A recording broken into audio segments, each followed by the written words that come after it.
Oke, kita lanjutkan lagi metode bab BOP tarif tunggal.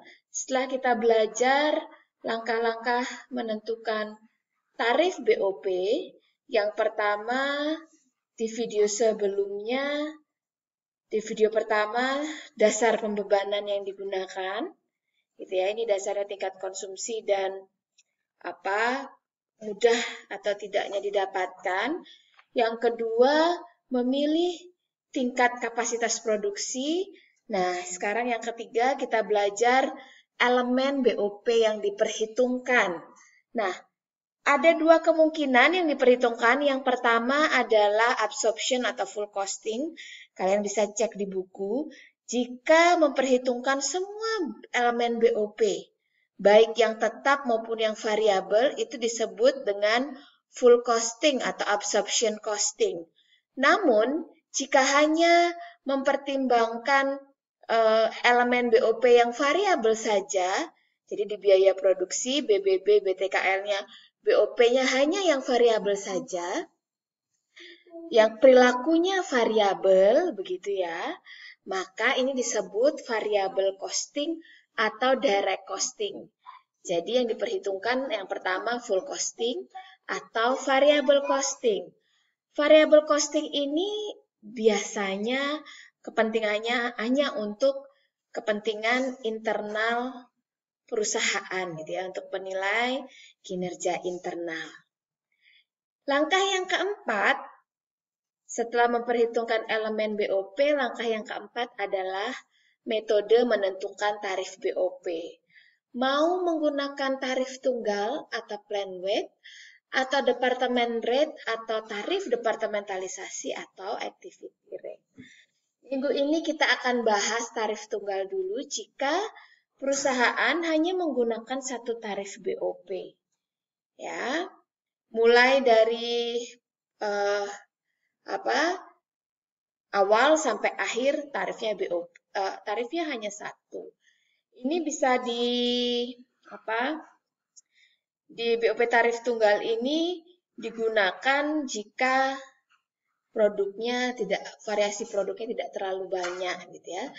Dan yang kedua, tarif departementalisasi jika menentukan tarif BOP untuk setiap tahap atau departemen produksi yang ada di perusahaan karena banyaknya jenis produk yang diproduksi dan melalui departemen yang berbeda-beda. Yang ketiga, tarif aktivitas. Ini sebenarnya lebih rinci akan dibahas di managerial accounting semester berikutnya.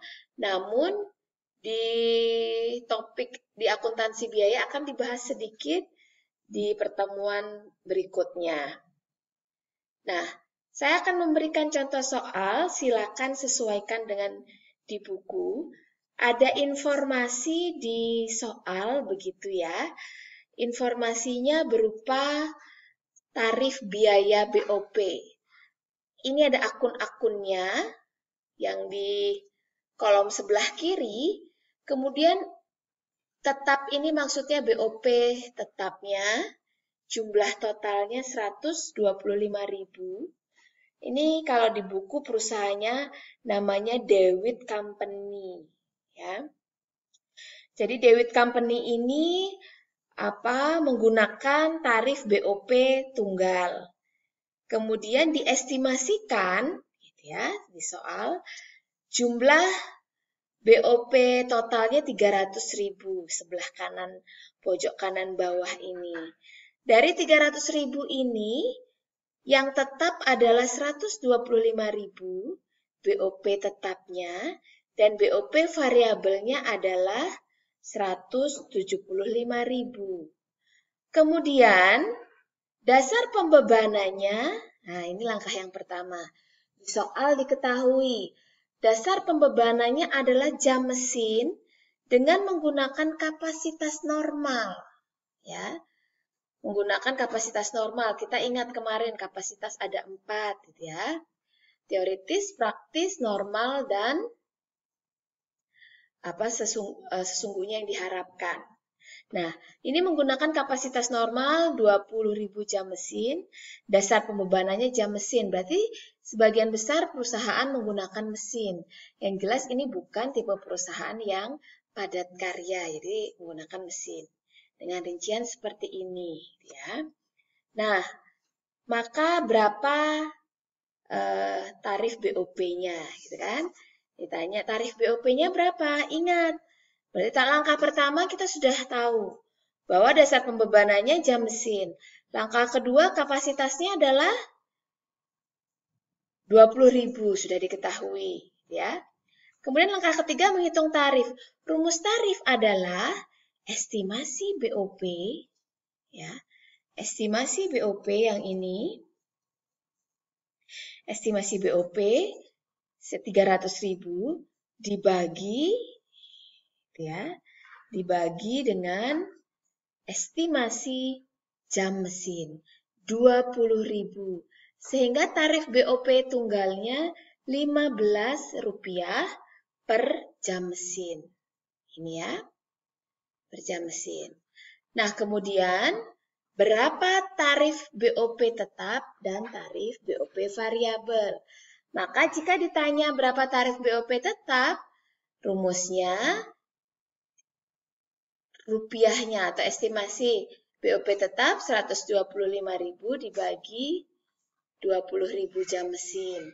6,5 jam rupiah atau dolar jam mesin gitu ya. Kalau ditanya variabelnya ya estimasi BOP yang variabel dibagi estimasi jam mesin. Kalau di total jadinya sama juga 15 dolar per jam mesin. Nah, kemudian jika ada informasi tambahan, ya, ini diketahui di soal.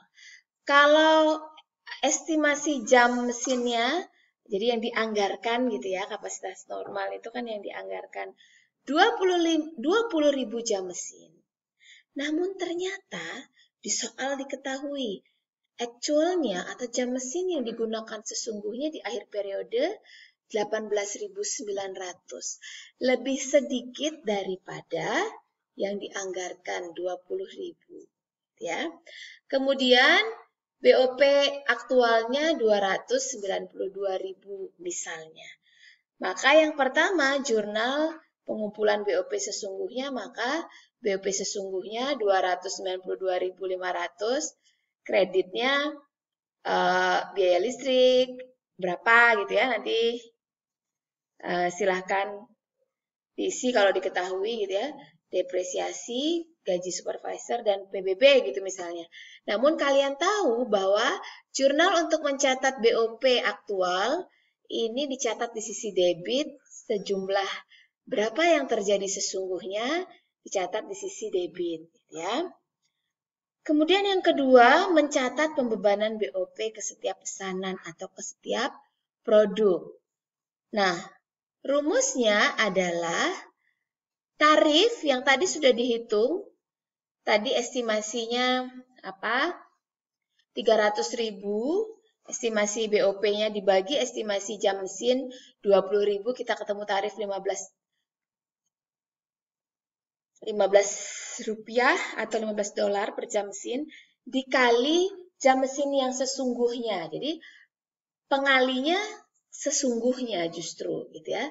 18.900. Diingat ini ya, bukan pengalinya estimasi jam mesinnya atau yang dianggarkan, tapi yang sesungguhnya terjadi.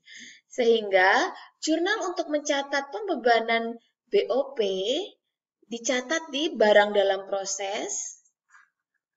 Ini harus barang dalam proses BOP jika kalian ingat job order costing gitu ya.